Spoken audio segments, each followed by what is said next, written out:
Hello, everybody, and welcome to another edition of the Zone Star State podcast. I'm Matthew Brune, and joining me once again is Ishmael Johnson. And Ish, the chaos is already here, man. The madness is already here. It's March 13th. We'll talk about these Texas games. I was working last night at like midnight, and all of a sudden I flip over to freaking CBS Sports Network, and it's the Women's Mountain West Championship into regulation and it's a tie game. So I'm like, oh, let's just see what happens here. They go triple overtime, and San Diego State ends up winning it. And I'm like, this is just March for you. You just turn on a random game and someone's season's on the line. Well, I mean, And it's like today, literally all day today. We're recording on Thursday. There's a game on every single hour, every single time of day. Like literally, we had games starting earlier today, going on right now. The Big 12 tournament, men's tournament's going on right now. We got some championships going on later tonight in the women's side. Yeah, this is from here on, basically through, especially through Sunday. Every hour, every time of the day, you will find somebody, like you said, somebody's season being on the line. someone is crying somewhere. That's all you need to know. Someone is hanging up the jersey and in tears, Yep. which that's what March is. That's what March is at this point. We got a lot of Texas stuff to talk about. We'll have a podcast probably Sunday night. This will be our last one before the bracket is revealed. So we'll give some of our thoughts kind of on the big picture as well. But I want to start on the women's side. And I'll start on maybe more of a somber note because the American Athletic Conference, a conference that has been so good to us, with North Texas and UTSA coming in first and second this year, and then Rice Yeah. having won it last year and making it all the way to the championship game. As we were recording the last podcast, Rice had beaten UTSA, like that went final as we were recording. So we reacted to that in live action. Rice ends up making it to the championship game. North Texas loses to UCF in the semis. USF in the semis. A game where they just couldn't get anything going. It was really frustrating to watch. They went 10 of I think it was like 11 of 24 at the free throw line. Right. Just, Yeah. it was very frustrating to That was watch. bad. But they lose, so we're like, okay, Rice has to win. Rice against USF, and they couldn't do it. So now we are 0 for 3 in the American conference that honestly I thought we were going to get one in, Yep. and we don't get one. Yeah. We were hoping Rice's and Lindsay Edmonds' little black magic paid off. And Right. I mean, UCF, I'll say this. I was watching, me and you were texting during the UCF or USF, excuse me, North Texas game. And like that was a very frustrating loss for UNT. Yes. Because it was by 10, but like you could just see, obviously the free throw line's one thing, but you also saw like Tamisha Lampkin not really get going. You saw Ariana Hardaway like kind of had to put the team on her back a little bit, and like I don't know, it was very frustrating. And then when it looked like they were getting going, Victoria Blasi just hits like a logo three, just like a like that's one Nothing of but those net.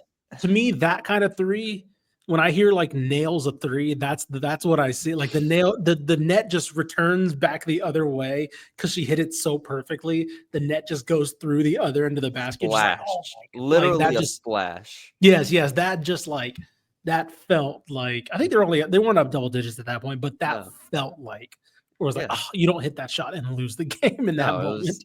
it was an absolute dagger. So then it was like, okay, this is USF's game. And then all of our hopes were in Rice, and they put up a good effort, end up losing 69-62. Good run from Lindsay Edmonds' team again. So they're worth crediting to them there. Then we get Karen Aston, who Yeah. has, and this isn't just a Karen Aston thing. This is something that a lot of coaches have talked about, especially It's a on the common talking point around uh, this time of year. especially on the women's side. Like Yeah. I do want to separate these two because I don't. On the men's side, they would never get rid of conference tournaments ever. It generates a lot of money. I mean, you look at it now, like ESPN is just constantly playing these games. Right. And on the men's side, you have more Cinderellas in a sense. On the women's side, you have full seasons here of evidence, and UTSA, who only lost one game all year, ends up losing to Rice in their first game of the AAC tournament. Karen Aston is like, "What are we doing here?" Basically, I don't have her tweets in front of me, but it's basically like, It "What are we was, doing let me see, here?" I had it right here. Our exact Which tweet go ahead. was, "Can't understand why you aren't a shoe-in for NCAAs when you win the conference outright, period. Too many examples, needs to change." And then I don't know if it was her or if she retweeted somebody, but I think she retweeted somebody. It was like Kim Mulkey might have had a point where it's like, why are we playing these? It's not a huge revenue driver for the Mm, women's side. Like you want to, especially on the women's side, upsets just aren't as prominent, first of all, but then also they're not as sexy on the women's side as they are on the men's. The yeah, women need the best teams in the tournament, and they need the best teams advance. You need yeah, Caitlin Clark's team making it to the championship game. You need UConn in there. You need LSU. You need the big teams in there. Upsets would hurt the mhm. women's bracket and the women's game, I think. And so it's kind of that Conference case. tournament. Yeah, I'm sorry, in the tournament. And so that's where it's like, I want to see, as a fan, I want to see Mhm, the best teams on the women's side playing consistently, because it's not like on the men's side where it's, oh, let's just pick a 15 seed to upset a 2 seed, chaos, cool. mhm. Like, I want to see Paige Beckers. Like, Yeah, there's the stars on the women's side that honestly the men don't have. Like, they mhm, have Cooper Flag now, but it's like Paige Beckers, the Angel Reese's, Caitlin Clark's. Like, we want to see them go far in the tournament. And I say all that to say, in the conference tournaments, all we're doing is getting rid of the best teams on the women's side. Like, that's all we're really doing here. And so again, I watched San Diego State last night win a championship. They were the 4 seed. I don't follow the Mountain West, but I don't know who the 1 seed was. But it's like, could the 1 seed have been a better representation of that conference and women's basketball, and so mhm. on and so forth.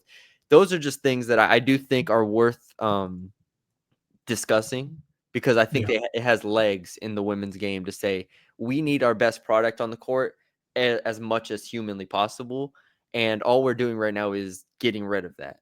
Like, yeah, UTSA was clearly the best team in the conference. Not to mhm. say USF or North Texas shouldn't have a chance at winning it, but like, we just had a 18 game season, Yeah, and UTSA rolled all of y'all. So right, right, what are we doing here? right. I mean, and it's a discussion. It's a discussion on the men's side, but you mentioned how like more realistic it is for the women's because of the fact that the men's game is a revenue driver in the conference championships and the conference Yes. tournaments.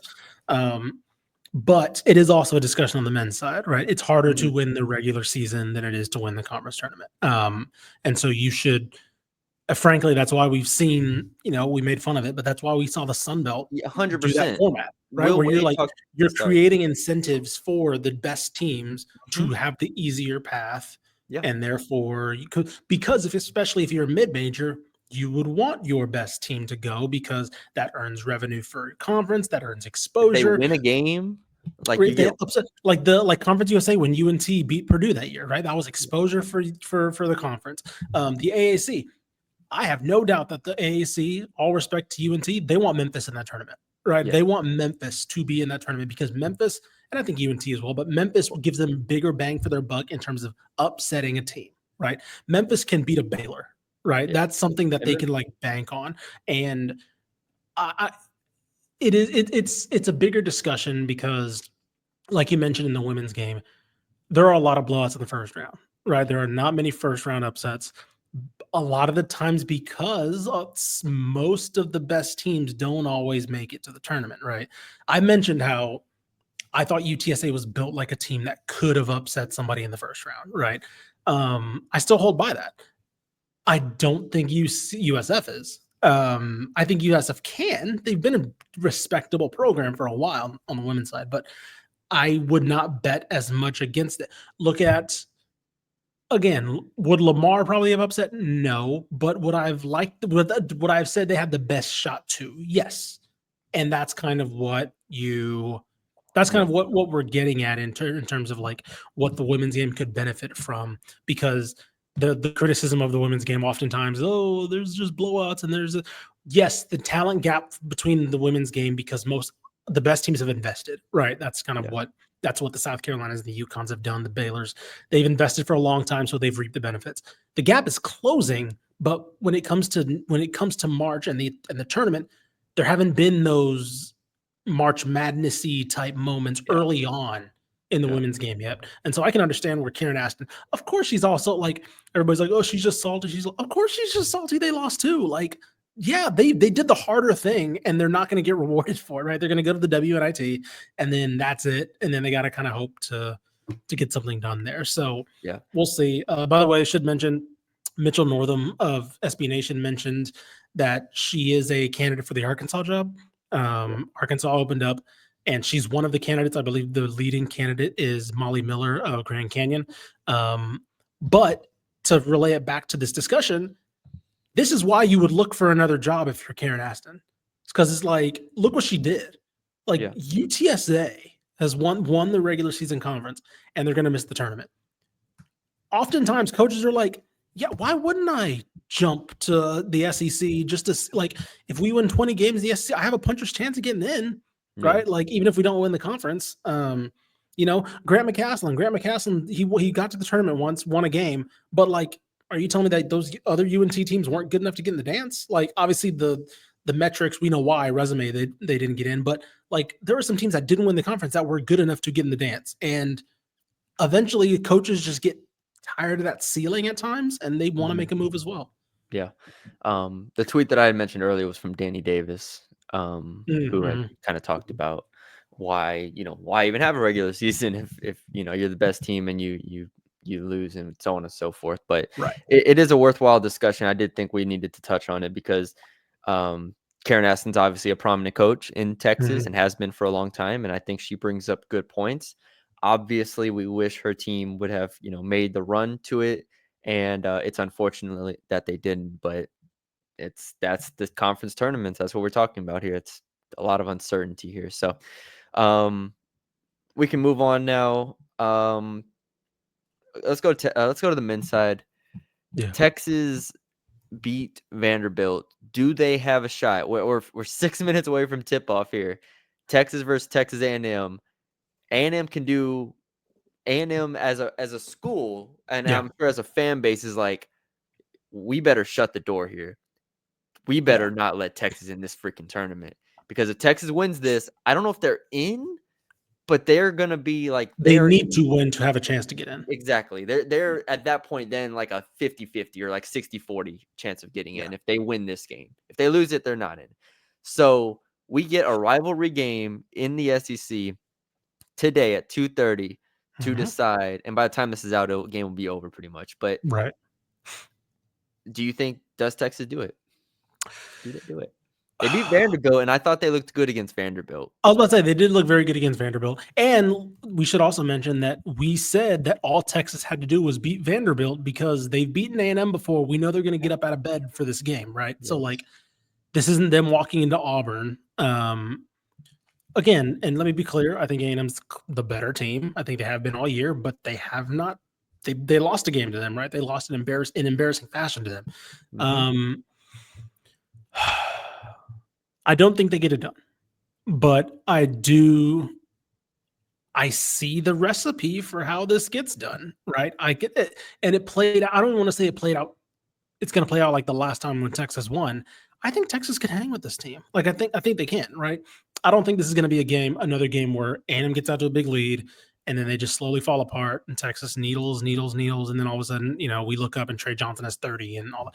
I do think Trey Johnson's going to have a good game, but I do think if Texas wins this game, it's going to be just a close game the whole time. I really think this is going to be a game where back and forth, maybe A&M maintains like a 6-ish point lead, 4 to 6 point lead, but it never gets quite out of hand.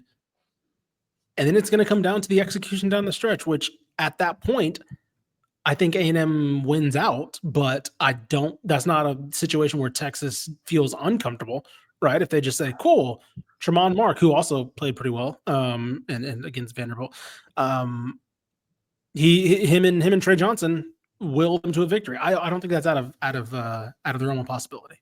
Yeah. If it's close, I mean, we've seen A&M fold at times. Like, this isn't we've talked about it the past few years, honestly, if we're talking about Yeah. it like where they get kind of one-dimensional and stuff. And they had lost 4 in a row before beating Auburn and beating LSU. Mhm. Going into this tournament, Trey Johnson dropped 30 last time they played. I think him and Tremont Mark are going to have to combine for like 40 points here. Yeah, and granted, and to be fair, they basically did against Vanderbilt. Yes, and so that's kind of the rest. They've found the recipe. The question is, can they reach the recipe enough against this Texas A&M defense? And I do think this is a substantial game for Texas A&M. I don't know seeding wise where they are. I don't have bracketology in front of me, but Right. I would assume this drops you down if you lose this game. And considering the fact that they had also, just lost to Vanderbilt at home and Mississippi State and so on. So, Oh man, um, this might get him. This might get them in. Texas. Lenardi has them yeah. first team out on his last. So here we This are. might actually be the one that gets them in if they win Nashville this. tipping off in 2 minutes. Texas Yeah. A&M looking. right now is sitting as a 3, which I'm trying to think. If Iowa they State, lose, A&M, Kentucky, St. John's.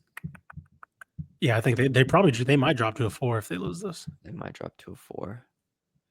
So again, something to play for. Buzz Williams teams have historically the past 3 or 4 years done really well in conference tournaments. We've talked about this. Mhm, They always win like 3 games and make the championship. mhm. So I have no doubts of Buzz Williams having his team ready. Um, but I think it kind of becomes a question of Wade Taylor or Trey Johnson, who has the Yeah, more efficient game. I'm not even going to say who drops 30, but who has the more efficient game between those two, because they sure. are such a heliocentric offense around one player for both of them. Um, all right, I was able to watch some of McNeese Lamar, and I never really thought Lamar was threatening. Yeah. Unfortunately, they were within. It was single digits the whole game, the whole Mhm. game. So I do not want to disparage Lamar because Lamar had a great season, and they are a very very good team. And in a normal Southland year, they're probably going dancing right now. Mhm. But I never felt like they were actually going to win that game. And McNeese Yeah. ends up, keeping them arm's length, and just ends up winning. I think it was by 8 or 9. The game was in Lake Charles also, so McNeese has a home court advantage. I think it was Northwestern State's coach came on afterwards on the post game and was like, he basically was like, McNeese just has a home court advantage and they're the best team, so you really Mhm. can't beat them. Mhm. And that's what it kind of felt like. So Yeah. it's tough loss for Lamar. Very, Yeah, very and good both team. Lamar's out now for men's and women's. Yeah, they end the year 168 in Ken Palm. And something they did, I give them credit talking about this on the broadcast because it's very true. Everybody talks about McNeese's turnaround because Will Mhm. Wade, obviously. Alvin Brooks' turnaround has been just as good, Oh, yeah. honestly. Like, Oh, yeah. this has been incredible. 358th in Ken Palm in 2023. We talked about it, 5-13 in conference, 9-22 overall. Last year, they jump up to 210 in Ken Palm, 19-14, a very competitive team. And then this year, 168 in Ken Palm, 20-13 overall, 14-6 in conference play. Just a tremendous turnaround from Alvin Brooks, who honestly, if we did a coach of the year for the last 2 years, he is that in the state, I think. Phenomenal turnaround job. Lamar's not an easy job. It's it's a talent-rich area, that Golden Triangle area, but they just Mhm. haven't been able to keep the talent there. And for now, he's been able to really, really build that back. So yeah, I agree. Yeah, and Will Wade's gone after this year. So Yeah, I think so. he even in his post game, they were chanting one more year, and he was in the post game. They asked him about it, and he was like, "Look, I told the AD I had 2 years, and we're gonna finish out this year, and we'll see what happens. But I said 2 years, and that's what I did." So Yeah. Yep. Will Wade's gone, and we assume McNeese is not a power, even if they're just a good team. Mhm. And Lamar takes not a huge step, but just let's just say another step forward to like being 150 in Ken Palm. Yeah. I mean, we're talking about Alvin Brooks as a tournament team next year and as like a clear Southland favorite. Yeah, and also let's be honest, let's be clear here. Alvin Brooks is 65 years old. He's retiring at this job, right? Like he doesn't. I was I gonna don't think they say have to worry about him getting poached or like whatever. Like this is a retirement gig for him, so he can sit here and build for the next couple of years. that was my next question to you was like, do you think Alvin Brooks even like entertains offers from elsewhere? I don't think any offers come his way because like a lot of teams don't really like. I mean, Yeah, like I'm trying to think of the one. Let me see how old. Like Kelvin Sampson's almost 70, right? And like he's the exception that like obviously if you're a school that has a crazy ton of money and you want to have him for 3 years or wherever, and then Kellen takes over or whatever, then you obviously throw money at him. But like, and that's not even saying he leaves. Obviously, Houston has the money to keep him if they want it. But I think he's the exception to like any older coach riding off into the sunset, basically. Because like I said, there's again they haven't won the conference yet, so like there's no correct. like big thing to like I've done if they would this. have made the Yeah, conference tournament this year, right? Maybe his name would be on more radars for if a team wants to take a swing for 2, 3, 4 years. But I think they're in a perfect spot to where they're able to stay hidden enough, and his name's not high profile enough to where he'd be attracting the jobs that would risk an older coach coming in. that's a good way of wording it. I like that. And then they can go hire Alvin Brooks III to replace him. Right, yeah. From didn't he just get He's a at job? Kentucky now. He's at Kentucky now, I think, Well, with no, didn't Pope. he? I thought he just got a job. Didn't he just get a job, or was that? Oh, I thought he Okay, went. Oh, did he get another? I don't I thought he know. got a head coaching job, but maybe not. You're gonna make me Google things. Let's see. No, I don't think he has. I don't think he has yet. I think he's still at Kentucky. He went from Yeah, Baylor. He was at Baylor for freaking right 8 for a years while. Yeah, or something like that. Kentucky got mad they couldn't get Scott Drew. They got Alvin Brooks at third. Yeah. So, yeah, they took the assistant. Yeah, So we're leaving here with something here. it was like, I'm leaving you with some. Give me that. But yes, credit to Lamar. We have talked about them a good amount this year. Really fun team. I know Hamilton, Marmolejos, these guys. I think Jay Sean Jackson, all Mhm. guys that I think when we did that mid-season all Texas team, I think I put Hamilton on there or something like Mhm. that. I'd have to go back and look at it, but Yeah. very good team. Very, very good team. Okay. UTEP season comes to the end. Now they did beat Sam Yeah. Houston State. I was Mhm. wrong. I thought Sam would do it. Lamar Wilkinson didn't shoot the ball very well. Still scored 22 points. He's out of eligibility. Is that correct? I think so. I think Maybe so. depending on a JUCO ruling. Regardless, I was gonna say where is he gonna play next year because I feel like he would get it back. But Yeah. UTEP gets that win. They play Liberty in the next round. End up losing Mhm. 81-60.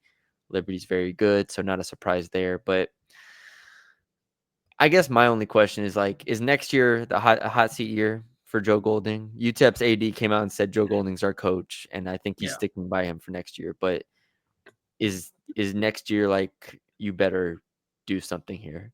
I mean, it feels like they have to. It feels like they have to do something, right? I feel like the 20 win mark is very respectable in terms of like expectations. I may be mistaken, but I feel like they have to hit the 21 mark. They haven't hit that since I believe his first year. Yeah, Yeah, first correct. year. Um, I think they have to get to that comfortably. I'd say like 21, 22 ish wins.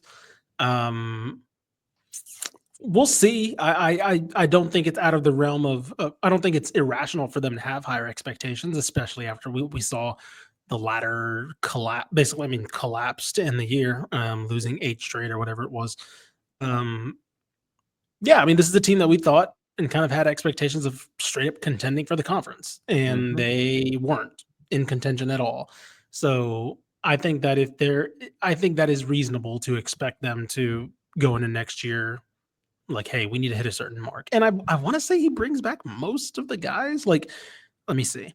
Frazier and Hamilton are gone. Devon Barnes is back. David Terrell's back. Bynum, who's Campers are been gone, so that's gonna be a big loss. yeah. Bynum's back. I don't know. I don't look at. I mean, Kalu, Camper, and Frazier are going to be big losses, but I don't think they're irreplaceable. No. I think that Barnes and Terrell coming back are bigger, and especially if Terrell continues to take a bigger step forward, then he kind of plateaued a little bit this year. Yeah. I think they're in a good spot. So I don't know. Joe, the one thing Golding's done is he's brought in at least one or two transfers that's come in and made an impact in some way, right? Defensively, creatively, offensive, or whatever. I think he's able to, if he can do that again, I don't think it's unreasonable to say that this team should win 20 games next year. Yeah. If they want to bring him back, is what I'm saying. The expectation of 20 wins. Yeah. Last 3 years in conference, it's been 7-13, 7-9, 7-11. Yeah. Um, No, you have to I think finish the year in contention, top 3. That's my expectation. I Yeah. agree. I think next year. And I give UTEP a ton of credit as a fan base and as a community for caring about basketball. I think Oh, they are 100%. I think they're one of the best basketball cities and communities in the mid-major levels. And if you Mhm. give them a winner, they will fill that place up. Yeah. So next year's do or die for him. Sure. All right, a couple games to preview before we get out of here. On the men's side, Texas Tech plays Baylor. Baylor, I'm just glad beat Kansas State. I was a little worried that going into that game that they were gonna falter, but they end up winning. Another good game from VJ Edgecombe. VJ Edgecombe continues to be awesome. I think they're like a 9 or 10. Do you have Lenardi's bracketology still up? They are, let's see, Baylor right now is, where are they at? They're a 9 seed right now. 9. Okay. Oh, they get Marquette in the first round. Marquette? Marquette's an 8. Oh my gosh. That's a nasty 8. Honestly, all these 8s, so it's either Marquette, Mississippi State, Memphis, or UConn. Oh my! Well, Gonzaga used to be an 8, and now Gonzaga's up to a 7. Like That's dirty. Would you pick Baylor against any of them? I'm not. Don't make me answer that on air. Because I'm not. I'll answer it. I'm not. Pull the clip from January 10th where I said Baylor was done. Oh God. They're gonna. Yeah, I ain't either. And The question is, do we see Baylor win another game this year? They're not. I don't know if they're being like Texas Tech, and then they'll have to play like UConn. They'll get out of bed for Texas Tech. I wouldn't pick them, but would it stun me if they pull? If they would. I don't know. It wouldn't stun me if they beat them. It wouldn't either. I'd be really disappointed in Texas Tech. Don't get me wrong, but it wouldn't shock me. But yeah, it's not looking great. I do wonder if a loss for Tech would do anything to their seeding. They're 2 seed right now. Let's see. So I mentioned the 8s. I don't know. The problem is I don't know if those 8s are dropping though. Mississippi but I mean, State, for Texas Tech. Oh, for Texas Tech. If Texas Tech loses, would have dropped them to a 3 if they lost to Baylor. I don't know how close they are on the line. Let's see. So the 3s right now are, at least for him, A&M, Iowa State. I mean, Iowa State lost. They're fine. I think Tech's fine. Yeah, I think Kentucky, St. John's. Yeah, no, they're not. I don't think they drop that far. Unless St. John's and Kentucky go on to win their tournaments, I think we're okay. Maybe. So, yeah, maybe. I mean, maybe Baylor catches them here. SMU beat Syracuse. Now they play Clemson. I will say Cooper Flagg just rolled his ankle. He came back, but yeah, who knows if that'll be a thing that swells up in the next couple hours. Hold him out, John. Hold him out, John. SMU's trying to make the tournament here. They have 2 games before they get there. They got to beat Clemson tonight. That's going to be, again, SMU. The only way they make the tournament is if they win the ACC tournament. Ooh, interesting. Back on the original topic at the top of the show, did you see John Calipari's interview with the Chuck and Bo show? No. Quote, I don't care about the conference tournament, which is why we won it so many times, because I could care less. The tournament that matters is the NCAA tournament. Yeah. The men will always play it, I feel like, because they actually get a turnout. And I was about to say they get a check from it, but I don't think if the coaches could pick, they wouldn't play it either. Oh, for sure. I was trying to think in my head if there was a way we could do it to where it is like a mid-season tournament. That's what I tried thinking about. I was like, is there any way to do it? But then if you don't have anything to play for, like at the end. Like if the winner Right. doesn't get anything, then how does that really work? You'll have different number of games. I don't know, I but wonder. I feel I like don't there know. you This could. could be so beyond the realm, but like for me, no. I was thinking like, what if this was like this is me just like gamifying Go everything. ahead. Go ahead. What if it was like if the number one seed doesn't, or the regular season conference champion doesn't win the tournament, right?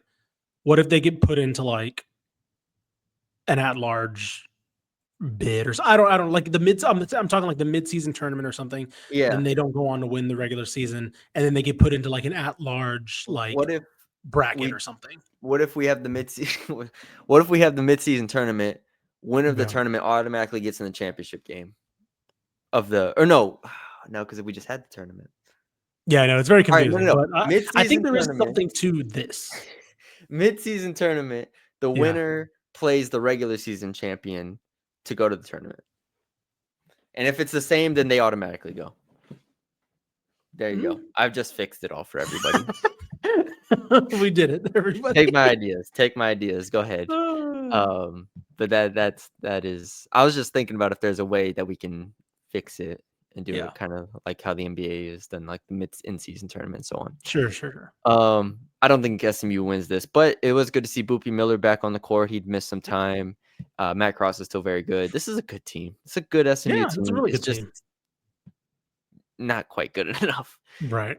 In a year where like you just read off all the 8 seeds that are in the tournament and Baylor's like a 9 seed and stuff, like you have to like the bubble itself isn't great, but then once you get like Mhm. past the bubble, it's like, okay, UConn's here or Yeah. Gonzaga's here or Marquette's here. Like, what are we doing here? So good year for SMU no matter what happens here on out. Last one, SFA women play in the Southland title game against Southeastern at 4. Southeastern has still not lost, or no, they lost one game in conference. Yeah, one I game. don't know what like a theoretical spread would be, but SFA did beat Lamar. Do you remember the final? I think it was a 6-point game. Let me see. Let me double check. Faith It Blackstone hit some free was throws late. 61-53.